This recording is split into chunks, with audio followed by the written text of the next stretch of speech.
रुक्मिणीनगर परिसरातील एका 10 वर्षीय बालिकेवर पिसाळलेल्या कुत्र्याने अचानक हल्ला केल्याची धक्कादायक घटना समोर आली आहे। कुत्र्याने बालिकेच्या छातीवर बसून तोंडावर गंभीर चावा घेतल्याने तिची प्रकृती चिंताजनक झाली होती। तिला तातडीने रेडियंट हॉस्पिटल आणि त्यानंतर सुपर स्पेशालिटी हॉस्पिटलच्या अतिदक्षता विभागात हलविण्यात आले।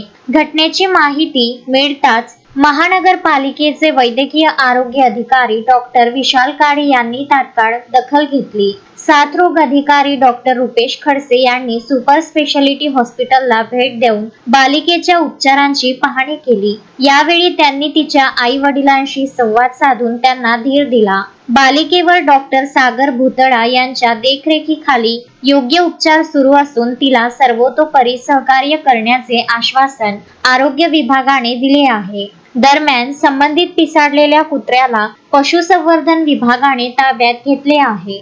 शोएब खान, विदर्भ न्यूज, अमरावती।